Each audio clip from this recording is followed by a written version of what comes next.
Good morning और students. आज हम लोग पढ़ेंगे ज्ञान सागर पुस्तक में पाठ 4 दोपहरी कविता है। इसकी कवयित्री शकुंत माथुर है। ठीक है। शकुंत माथुर 1922 20 मार्च 1922 दिल्ली में इनका जन्म हुआ था। इनकी प्रसिद्ध रचनाएं हैं चांदनी चूनर, अभी और कुछ, लहर नहीं टूटेगी। ये सब इनकी कविता संग्रह है। ठीक है। इनके पति जो गिरिजा कुमार माथुर, वो भी प्रसिद्ध कवि लेखक ये सब रह चुके हैं। ठीक है। तो आज हम लोग देखेंगे दोपहरी कविता। ठीक है। दोपहरी कविता, सभी बच्चे बुक निकाल लीजिए ज्ञान सागर का दोपहरी कविता, और मैं शेयर भी कर दे रहा हूं आप लोग को। दोपहरी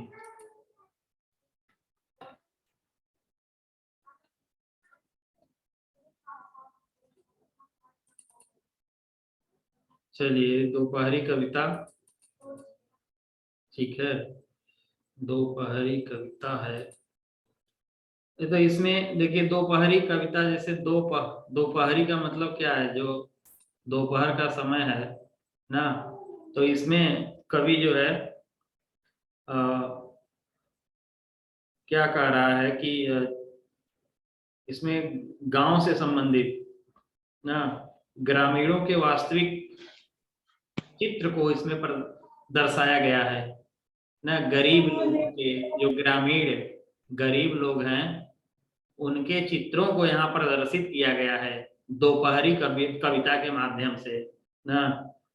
तो कविता हम लोग पढ़ते हैं, उसके बाद देखते हैं कि कवित्री इसमें क्या क्या कह रही हैं। जो ग्रामीण जीवन है वह किस प्रकार से बीत रहा है। ठीक है। गांव के लोग किस प्रकार से अपने जीवन को बिता रहे हैं, तो इसमें गांव और ग्रामीणों के वास्तविक चित्र को उकेरा गया है। तो देखिए, गर्मी की दोपहरी में तपे हुए नभ के नीचे काली सड़कें तारकोल की अंगारे सी जली पड़ी थी।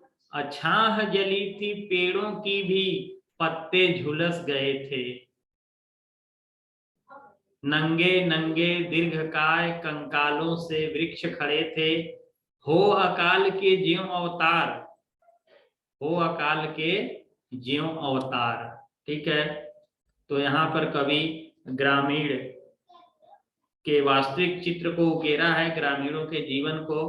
तो गांव में क्या देखते हैं कि इस प्रकार से लोग मेहनत मजदूरी करते हैं। तो पहले वहां का दृश्य का वर्णन कवि कर रहे हैं, कवित्री जी कर रही हैं कि गर्मी की दोपहरी में, गर्मी की दोपहरी है। सबको ग्रीष्म ऋतु मालूम ही है। ग्रीष्म ऋतु में क्या होता है, किसी को भी बाहर जाने का मन नहीं करता है, ये होता है घर में ही रहे ना। तो वैसे समय में गर्मी की दोपहरी में तपे हुए नभ के नीचे, नभ माने आकाश, इस गर्मी भरी दोपहरी में और तपते हुए आकाश के नीचे कितना जो है देखते हैं, प्रचंड गर्मी पड़ती है ना। मई महीना आप लोग को याद होगा, प्रचंड गर्मी और लू भरी हवा। तो ऐसे समय में काली सड़कें तारकोल की, ऊपर से काली काली सड़कें ना, तारकोल की बनी हुई सड़कें अंगारे सी जली पड़ी थी। ऐसा प्रतीत होता है अंगारे के समान वो जल रही थी ना। जैसे काठ का लकड़ी देखे है ना, जब वो लकड़ी जल जाती है तो उसका अंगारा ना कैसा होता है। तो उसी तरह कवित्री कह रही हैं कि ऐसी दोपहरी में जो काली सड़कें हैं तारकोल की, वह अंगारे सी, देखिए इसमें कौन सा अलंकार होगा, उपमा अलंकार ना, अंगारे सी। तो अंगारे के समान जली हुई दिखाई दे रही थी ना। सड़कें इतना गर्म थी, लग रहा था अंगारा एकदम है। ठीक है। छाह जली थी, पेड़ों की भी पत्ते झुलस गए थे। अब गर्मी के समय क्या लग रहा था, इतना दोपहर में प्रचंड गर्मी है, धूप है, कि लग रहा था जैसे छांव भी समाप्त हो गई है। छांव, जो पेड़ों से छांव मिलती है ना, पेड़ों की छांव जो थी वो भी लग रहा था जल रही है। यानी पेड़ के नीचे हम खड़े हो गए हैं, लेकिन इतना गर्म हवा है कि वो भी क्या प्रतीत हो रही है, जैसे जल रही है, जला रही है। तो छांव में भी किसी प्रकार का कोई नरमी नहीं थी, वो भी एकदम जला रही थी। पत्ते झुलस गए थे, गर्मी इतनी तेज थी दोपहर की कि पत्ते भी झुलस गए थे। लग रहा था कि पत्ते जैसे आग की लपटों से झुलस जाते हैं, उस तरह से दिखाई पड़ रहे थे। नंगे नंगे दीर्घकाय कंकालों से वृक्ष खड़े थे। इतनी प्रचंड गर्मी थी कि जो बड़े बड़े वृक्ष, दीर्घकाय माने बड़े बड़े बड़े वृक्ष ऐसे लग रहे थे जैसे कंकाल खड़े हो ना। कंकाल जानते हैं ना, जिसपे ना सिर्फ हड्डी का ढांचा कंकाल होता है। तो पत्तियों, जो पेड़ों के पत्ते थे वो सब झुलस गए थे, और बड़े बड़े पेड़ ऐसे लग रहे थे जैसे कंकाल खड़े हों। दीर्घकाय माने बड़े बड़े, कंकाल खड़े हों। हो अकाल के ज्यों अवतार। अब ये सब कंकाल कैसे लग रहे थे, ऐसा लग रहा है ना कि हो अकाल के ज्यों अवतार, जैसे कि ये अकाल के समय अवतार धारण कर लिए हो। भाई जब अकाल पड़ेगा, बताइए, कुछ नहीं रहेगा, अगर उस समय कोई अवतार ले ले तो कैसा होगा ना। ऐसे कंकालों की तरह ही तो होंगे, भूत प्रेतों की तरह, कंकालों की तरह। तो लंबे लंबे वृक्ष कंकालों के समान खड़े दिखाई दे रहे थे, क्योंकि सारी पत्तियां जल गई थी, झुलस गई थी, सिर्फ पेड़ ही दिख रहे थे। ऐसा लग रहा हो कि अकाल के समय ना ये अवतार धारण किए हो। ऐसे वृक्षों के वृक्ष दिखाई दे रहे थे। ये तो था, देखिए, दोपहर के समय का दृश्य ना। अब आगे कवि क्या कर रहा है, प्रचंड दोपहरी को यहाँ कवित्री ने बता दिया है कि इतना प्रचंड दोपहरी है कि क्या आकाश एकदम तप रहा है, काली सड़कें तारकोल की अंगारे के समान दिखलाई पड़ रही है, और पेड़ों के नीचे छांव भी नहीं है, जैसे लग रही है कि छांव भी जला दे रही है। पत्ते सारे झुलस गए हैं, और बड़े बड़े पेड़, दीर्घकाय बड़े बड़े पेड़ कैसे लग रहे हैं, कंकालों के समान दिखाई दे रहे हैं। लग रहा है कि ये अकाल में अवतार धारण किए हों। एक अकेला तांगा था दूरी पर। एक अकेला तांगा था दूरी पर, कोचवान की काली सी चाबुक के बल पर वो बढ़ता था। घूम घूम जो बल खाती थी सर्प सरीखी, अब बेदर्दी से पड़ती थी दुबले घोड़े की गर्म पीठ पर। भाग रहा वह तारकोल की जली जली अंगीठी के ऊपर से। और दोपहरी के वर्णन करते हुए कवित्री क्या कह रही हैं, ठीक है, कि एक अकेला तांगा था, यानी दोपहर के समय कोई दिखाई नहीं दे रहा है। ठीक है, दिखाई क्या दे रहा था कि एक तांगा वाला, कुछ दूरी पर एक तांगा वाला जा रहा है। ठीक है, और कोचवान की काली सी चाबुक के बल पर वो बढ़ता है। तो उसमें जो घोड़े लगे हैं, तो घोड़ा भी बेचारा इतना गर्मी में कैसे भागता, कैसे जाता, लेकिन कोचवान जो है वो चाबुक से उसको पीटता था, तो इसी के बल पर वो आगे बढ़ रहा था। भाई गर्मी तो किसी तरह वो घोड़ा सह लेता, लेकिन जो सबसे अधिक पीड़ा देने वाला चाबुक, उसके कष्ट से, उसके डर से, उसके मार से वो आगे बढ़ रहा था। क्योंकि घूम घूम कर बल खाती थी सर्प सरीखी, क्योंकि वह चाबुक उसके शरीर पर घूम घूम कर सर्प के समान, जैसे सर्प डस लेता है, सर्प सरीखी, ठीक है, इसमें उपमा अलंकार है, सर्प के समान उसके सिर जब शरीर पर पड़ता था तो बेदर्दी से पड़ती थी ना, बेदर्दी कहते हैं ना, एकदम जिसको कोई दर्द नहीं है, ठीक है, उस तरह से वह घोड़े के पीठ पर जब पड़ती थी तो दुबले घोड़े की गर्म पीठ पर भाग रहा था, तो वह बड़ी तेजी से भाग रहा था। भाग रहा वह तारकोल की जड़ी अंगीठी के ऊपर से, तो वह जैसे जलते हुए ना, तारकोल की जली हुई सड़कों पर अंगीठी के ऊपर से कैसी जल रही थी। आप कभी जाकर गर्मी में देखिएगा ना, गर्मी में जाके देखिएगा कि सड़कें कितनी तेज जलती हैं, जहाँ दोपहर के समय में ऐसा लगेगा जैसे आग निकल रहा है ना। तो ऐसे अंगीठी के समान जल रही सड़कों के ऊपर से वो बेचारा घोड़ा भाग रहा था। क्यों भाग रहा था? क्योंकि सर्प के समान उसके ऊपर वो चाबुक पड़ रही थी। चाबुक तो ज्यादा पीड़ा होती है ना, इसलिए वो भाग रहा था, जा रहा था। कभी एक ग्रामीण धरे कंधे पर लाठी, सुख दुख की मोटी सी गठरी, लिए पीठ पर भारी, जूते फटे हुए जिनमें थी झांक रही गांवों की आत्मा। जिंदा रहने के कठिन जतन में पांव बढ़ाए आगे जाता, ठीक है। और आगे क्या है, कवित्री जी कहती हैं कि कभी एक ग्रामीण धरे कंधे पर लाठी, फिर और क्या देखती हैं कि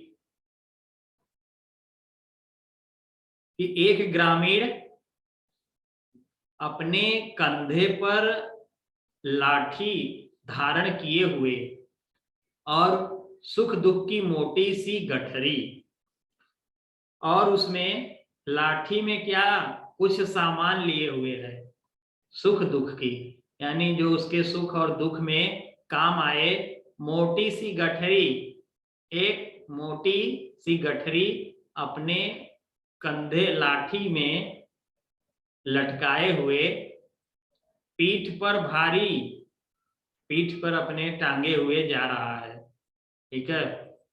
यहाँ सुख दुख की मोटी गठरी से क्या तात्पर्य है, यानी यहाँ गांव और ग्रामीणों के चित्रों का वर्णन किया गया है कि जो गांव के जो ग्रामीण लोग हैं ना, गरीब लोग, वो किस प्रकार से अपने जीवन को व्यतीत करते हैं, किस प्रकार से रहते हैं, ठीक है।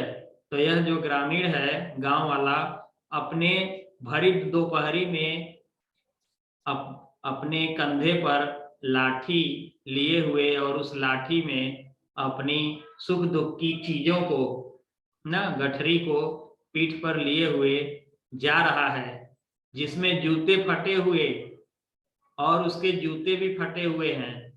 यहाँ जूते फटे हुए से क्या तात्पर्य है, ग्रामीण ग्रामीण के जो गांववासी हैं उनके जीवन की बातें बताई जा रही है कि वो गरीब हैं ना, जूते फटे हुए जिनमें से झांक रही गांवों की आत्मा, यानी उसके जूते फटे हुए हैं।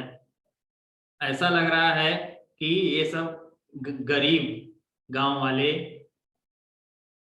जो बहुत ही दुर्दिन दुखों में अपना जीवन व्यतीत बिता रहे हैं, ठीक है। जिंदा रहने के कठिन जतन में पांव बढ़ाए आगे जाता ना, जिंदा रहने के लिए यानी जीवन यापन चलता रहे, इसके लिए वह बेचारा ग्रामीण आगे बढ़ता जा रहा है, पांव बढ़ाए आगे जाता, अपने पैरों को रोकता नहीं है, क्योंकि जीवन जीना है तो आगे चलते रहना है। घर की खपरेलों के नीचे चिड़िया भी दो चार चोंच खोल उड़ती छिपती थी, खुले हुए आंगन में फैली कड़ी धूप से। अब यहाँ पे कवित्री बता रही हैं कि जो ग्रामीण जीवन है, गांव के लोगों का जीवन है, तो वहां तो घर कैसे होते हैं, घर कच्चे ना, कच्चे घर होते हैं, मिट्टी के बने हुए घर होते हैं, जो खपड़ेल ना, खपड़े के बने होते हैं। तो कह रहे हैं घर के घर की खपरेलों के नीचे। अब गांव में आप लोग गए होंगे तो देखे होंगे कि वहां के घर कैसे होते हैं। तो गांव के लोगों के जीवन के बारे में बताते हुए कह रहे हैं कि जो वहाँ के लोग हैं उनके घर कैसे होते हैं। तो घर कैसे हैं, तो घर खपरेलों, मिट्टी के बने हुए कच्चे घर हैं, कच्चे मकान हैं मिट्टी के बने हुए। तो उस पे खपरेले ना, खपड़े खपड़े के बने होते हैं। जो उस पे छज्जा होता है, जो ढका रहता है, वो भी मिट्टी से, मिट्टी को पका करके खपड़ैला उसको कहते हैं, उससे वो बना हुआ है। तो उसी के नीचे, खपड़ैलों के नीचे घोंसला, चिड़िया भी दो चार चोंच खोल कर, तो चिड़िया भी उसी में अपने घोंसले बनाए हुई हैं। ठीक है, चिड़िया उसमें अपनी घोंसले बनाई हैं और क्या कर रही हैं, अपने चोंच को खोल करके उड़ती हैं, छिपती हैं ना, कहीं इधर जाती हैं उधर जाती हैं, उसी में उड़ रही हैं, छिप रही हैं। खुले हुए आंगन में फैली कड़ी धूप से, और आंगन भी खुला रहता है, कच्चा मकान होता है और बीच में आंगन जो बना होता है वो भी खुला रहता है। तो खुले हुए आंगन में धूप भी आ रही है, आंगन में बहुत तेजी से भाई, खुला हुआ आंगन है तो धूप ऊपर से आएगी। तो इस आंगन में, खुले हुए आंगन में धूप में चिड़िया क्या कर रही हैं, इधर से उधर चोंच खोलकर उड़ रही हैं। ठीक है, और खपड़ैलों, जो खपड़े के बने हुए घर है उसमें जाकर छिप रही हैं। बड़े घरों के श्वान पालतू बाथरूम में पानी की हल्की ठंडक में नैन मूंद कर लेट गए थे। अब कवित्री यहाँ यह समझा रही हैं कि भाई जो अमीर गरीब की बात है वह मनुष्यों में ही नहीं है ना, यह पशुओं में भी देखी जा रही है।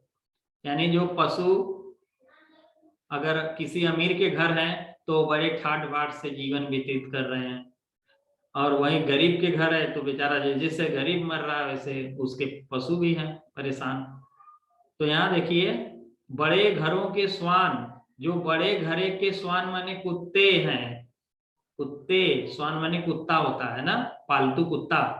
बड़े घर वाले लोग पालतू कुत्ता देखते हैं, जिलाते हैं, तो उनकी क्या दशा है, उनकी दशा देख लीजिए, कितने मौज से बीत रहा है जीवन उनका। तो बड़े घरों के जो कुत्ते हैं, पालतू कुत्ते, वो गर्मी में किस प्रकार से जीवन बिताते हैं, बाथरूम में पानी की हल्की ठंडक में। भाई उनका जीवन कैसे बीत रहा है, बाथरूम में जाकर के ना, हल्की ठंडक भरी जो है पानी है, ठंडा ठंडा हल्का, उसमें वो नैन मूंद करके, आंख मूंद करके लेटे हुए हैं। सोचिए, उधर बेचारा एक गरीब आदमी सड़क पर अपनी गठरी लिए हुए, फटा जूता पहने हुए जा रहा है, और इधर कुत्ता कितना हल्के ठंडक पानी में आराम से बाथरूम में लेटा हुआ है। ठीक है, तो यहाँ कवित्री कहने का तात्पर्य है कि यहाँ पशुओं में भी गरीब अमीर की बातें चल रही है।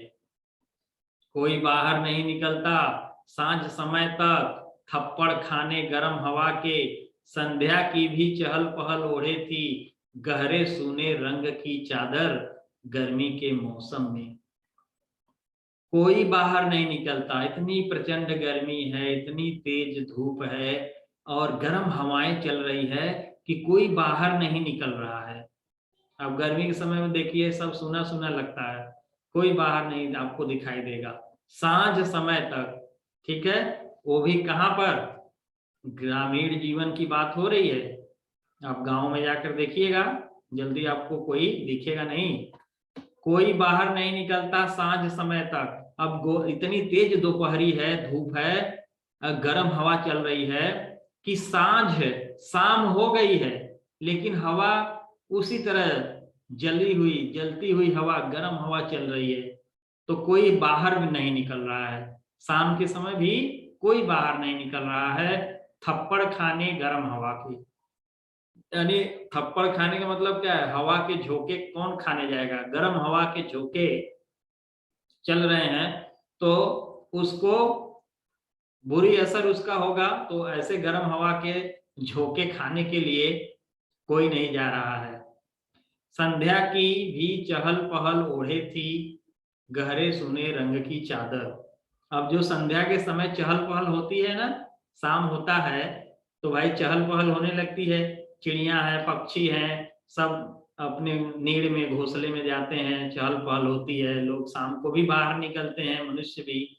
तो अब देखिए क्या है, चहल पहल ओढ़ी थी संध्या की भी, लेकिन वो भी चहल पहल नहीं दिख रही है क्योंकि गर्मी इतनी तेज है, कोई बाहर नहीं निकलना चाह रहा है, सभी अपने घर में दुबके हुए हैं ना, कोई एसी का हवा ले रहा है, कोई कूलर का, फ्रिज से ठंडा पानी पी रहे हैं।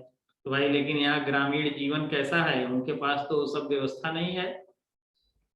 और गहरे सुने रंग की चादर गर्मी के मौसम में चहल पहल ओढ़े थी, तो वो जो चहल पहल है तो वो भी क्या लग रही थी, लग रहा था जैसे गहरे सूने रंग की चादर ना, सूने रंग की गहरी चादर ओढ़ ली हो। संध्या कैसी प्रतीत हो रही थी, कोई चहल पहल नहीं था, लग रहा था कि वह गहरे सूने रंग की चादर ओढ़ करके गर्मी के मौसम में क्या हो गई है, एकदम शांति से पड़ी हुई है। भाई इस समय ठंडी का मौसम है तो आप ठंडी में क्या करते हो, चादर ओढ़ करके पड़े रहते हो। तो उस समय गर्मी के मौसम में जब संध्या का शाम का समय हो गया तो उस समय भी कोई चहल पहल नहीं दिख रही है, लग रहा है कि जैसे कि क्या सोने रंग की चादर ओढ़ करके शाम भी कहीं पड़ी हुई है, एकदम शांत पड़ी हुई है। ठीक है, तो ये है शकुंत माथुर जी दोपहरी। ओके, प्रश्न उत्तर देख लीजिए। प्रश्न उत्तर है कविता में से कि गर्मी का वृक्षों पर क्या प्रभाव पड़ा है। तो गर्मी गर्मी इतनी तेज है कि क्या हुए हैं, पत्ते तो सब झुलस गए हैं, गर्मी इतनी तेज है कि पेड़ों के पत्ते झुलस गए हैं, और कुछ पेड़ों के पत्ते पूरे झड़ गए हैं। तो वो कैसे, जिन्हें देखकर ऐसा लगता है मानो वो बड़े बड़े कंकाल खड़े हों। ठीक है, तो गर्मी का वृक्षों पर क्या प्रभाव पड़ा ये आप इस तरह वर्णन करेंगे। जूते फटे हुए जिनमें से झांक रही गांव की आत्मा, कविता की इस पंक्ति का क्या भाव है, स्पष्ट करिए। ठीक है, कह रहे हैं इसका क्या मतलब है, तो जूते फटे हुए जिनमें झांक रही गांवों की आत्मा, इस पंक्ति के माध्यम से कवित्री हमें गांव की आर्थिक दुर्दशा, ठीक है, गांव की आर्थिक दुर्दशा के बारे में बता रही हैं। जूते फटे हुए जिनमें झांक रही गांवों की आत्मा से तात्पर्य है कि कवित्री गांव की आर्थिक दुर्दशा, यानी कितने गरीब लोग हैं ना, बता रही हैं, के बारे में बता रही हैं। और क्या, ग्रामीण लोगों की जो वेशभूषा है और जीवन शैली से यह सहज अनुमान लगाया जा सकता है कि उनका जीवन अभावों में बीत रहा है। उनको देखकर ही आप पता कर जान जाओगे कि उनका जीवन अभाव में बीत रहा है, वो सुख सुविधाएं उनके पास नहीं है। ठीक है, ये प्रश्न आएगा तो लिख लेंगे ना आप लोग, जूते फटे हुए जिनमें से झांक रही गांव की आत्मा, यानी कवित्री हमें गांव की आर्थिक दुर्दशा के बारे में ज्ञात करा रही है। ठीक है, और इसको यह देखकर अनुमान लगाया जा सकता है कि जो उनका जो ग्रामीण है उनका जीवन अभाव में बीत रहा है। तीसरा, गर्मी में बड़े घर के कुत्तों को प्राप्त सुविधाओं और आम आदमी की मजबूरी की तुलना। ठीक है, तुलना, तो आप देख ही रहे थे कि बड़े घर के कुत्ते वातानुकूलित घरों में रहते हैं और बाथरूम में हल्के ठंडक पानी में आंख मूंद कर सोए रहते हैं। वहीं गरीब लोग क्या करते हैं, वो 2 वक्त की रोटी के लिए, आम आदमी 2 वक्त की रोटी के लिए गर्मी की ताप सहने के लिए मजबूर है ना। जो इस बात को दर्शाता है कि अमीर घर के कुत्ते आम आदमी से अच्छे हैं और अच्छा जीवन व्यतीत कर रहे हैं। ठीक है। चौथा है, दोपहर बीत जाने के बाद संध्या के समय भी कोई बाहर क्यों नहीं निकलता है? क्योंकि संध्या में भी गर्म हवा की लहरें, ठीक है, लहरों से शरीर को कष्ट पहुंचता है। क्योंकि संध्या के समय भी गर्म हवा के झोंकों से शरीर को कष्ट पहुंचता है, इसलिए कोई बाहर नहीं निकलता है। प्रश्न संख्या 5, उचित पर सही का निशान लगाइए। आप लोग चैट बॉक्स में रिप्लाई करिए। वृक्ष कैसे लग रहे थे? कंकालों से, अवतार से, सर्प से, चाबुक से? कैसे लग रहे हैं? जल्दी से रिप्लाई करिए फटाफट। कंकालों से। अभिराज सिंह का उत्तर आ गया है। Okay, very good. गर्मी में वृक्ष कैसे लग रहे थे? कंकालों से लग रहे थे। वेरी गुड अभिराज जी, बहुत अच्छा आपका उत्तर आया। दूसरा बताइए, घोड़ा आगे कैसे बढ़ता था? अंगीठी के बल पर, अंगारों के बल पर, चाबुक के बल पर, सर्प के बल पर? A B C D, A B C D. चाबुक के बल पर। हाँ ठीक है, ए बी सी उत्तर सही होगा, चाबुक के बल पर। ठीक है, क्योंकि उसको सबसे ज्यादा दोपहरी से डर कम लग रहा था, लेकिन वो चाबुक की पीड़ा को नहीं सह पा रहा था, इसलिए वो आगे बढ़ रहा था।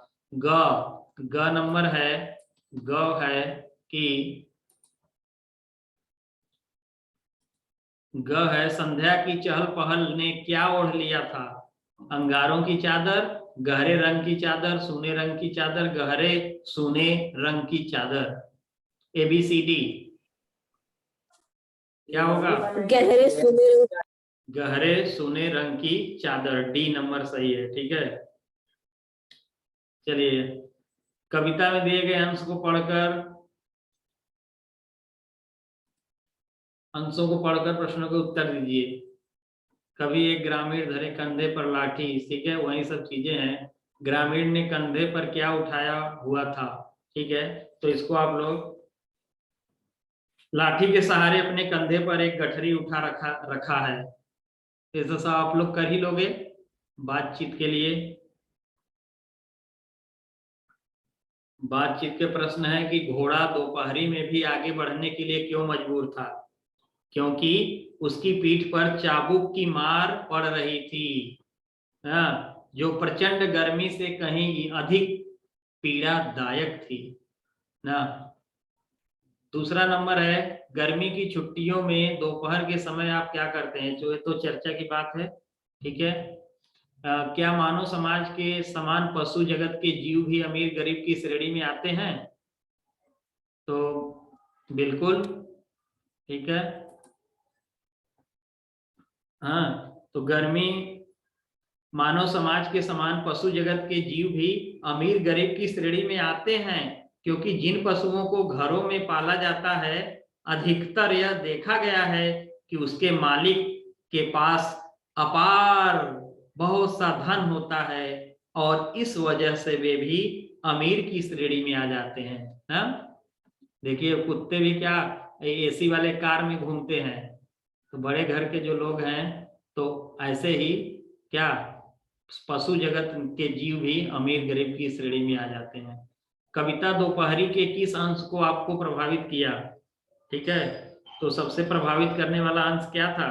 तो कभी एक ग्रामीण धरे कंधे पर लाठी, सुख दुख की मोटी सी गठरी लिए पीठ पर भारी ना, क्योंकि इन पंक्तियों में गांव और ग्रामीणों के वास्तविक चित्र को उकेरा गया है। ठीक है, तो ये वाला बहुत ही अच्छा पंक्ति है कि कभी एक ग्रामीण धरे कंधे पर लाठी, सुख दुख की मोटी सी गठरी ना, तो इसमें ग्रामीणों के वास्तविक चित्र को उकेरा गया है कि ग्रामीण लोग किस प्रकार से अपना जीवन बिताते हैं। भाषा की बात, भाषा की बात है, कविता में आए निम्नलिखित शब्दों के 2-2 पर्यायवाची शब्द लिखिए। ये तो आसान ही है, नभ का गगन, अंबर, सर्प का अहि भुजंग, घर सदन आलय, नयन का होगा नेत्र चक्षु, ठीक है।